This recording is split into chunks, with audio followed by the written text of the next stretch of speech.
ही काही पहिल्याच गोंधळ घालणारी यांना मराठी मोठे वाटत नाही.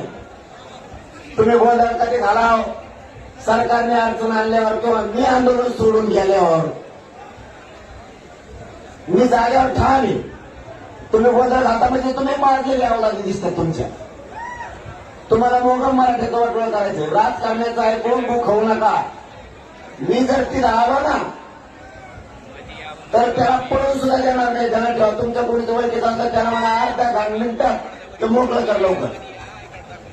सरकार ऐकत नसतात त्या गोष्टी.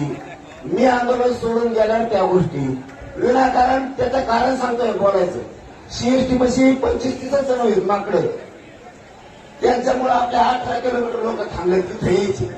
ते 2% सुद्धा लोकांनी दिलं. 98% बाहेर येत आणखी मुंबईत यायचे. त्या भागार पोरामुळे कोण येते 2-4 जण. ते सरपंच सांगायला गेलं त्याला उलट बोललं याचा अर्थ हे आपल्यातला नाही. कारण सरपंच सगळ्या महाराष्ट्राच्या जवळपास लोकांना आंदोलनाकडे ओळखी नाही. ते माघारी बोलता याचा अर्थ ते आपल्या आंदोलनातला नाहीये. आणि आंदोलनातलं असतं ते 1 मिनिटात म्हणलं असतं गाडी तुम्ही सांगता तिथं लावतो. तुम्हाला गोडीत बी आरक्षण द्यायचं मी पहिल्या दिवशी सांगितलं. आणि तगडं मारले तरी आरक्षण पाहिजे. मग तुम्हाला प्रेमान देतो ना गोडी. तुम्हाला काही गरज आहे का? हे उपास तुकुटाने करणारे मयार मनाची वेळ येऊ देऊ नका बरं का. ते आमचे नाही. हे मयावर आणखी वेळ येऊ द्या नका. मी आणखी तसं म्हणलेलं नाही. गरीब श्रीमंत सगळे आंदोलक आहेत. त्या सीएसटी बसी कुणाचे ते पटापटा वळखा. त्याला सांगा गाड्या तिकडे नेऊन लाव. नुसतं रोड झोपा घेऊन त्याच्या दोघांना टाकलेली म्हणजे ना मला माहित नाही. खोटी माहिती असू शकते. त्यालाही बदनाम करायसाठी.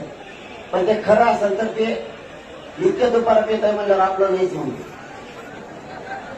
त्याला म्हणा लवकर गाड्या का. मी जर मग डोकं खोळू नको. पुन्हा एकदा काय करा आपल्या माऊली 2-4 जण सीएसटी जा. सरपंच जा भैया तुम्ही बी सीएसटी जा. कोण येते माऊली 7-8 जण जाते जा आपले चेहरेवाळा जा. माऊली कुठे जा तुम्ही बी जा. सातारावाले तुम्ही पण जा. तुमच्या असले तुम्हाला ओळखत सगळ्या जिल्ह्यात एक पोरग झाले तिथं. कोणत्या जिल्ह्यात जवळ खामार ते प्रत्येक जिल्ह्यातला एक पोरगा जास्त जाऊ नका. गोळीला समजून सांगा काकडे तुम्ही पण जा.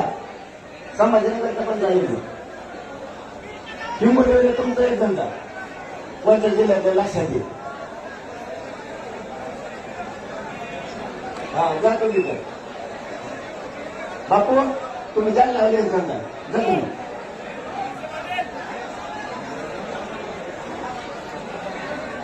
गेले सांगली साताऱ्याचे गेले सोलापूरचे गेले नाही. मला बोलायला उभं त्रास देऊ नका. तुम्ही उद्यापासून बोलता येणार नाही मला. तुम्ही काय पाहतो म्हणा त्यांनी नाही ऐकल्यावर मग बघू ना. सरकार सहकार्य करते तुम्ही म्हणतो फालतू हे सपाटे राजकारणी आवडत असणार झाले. पण म्हणजे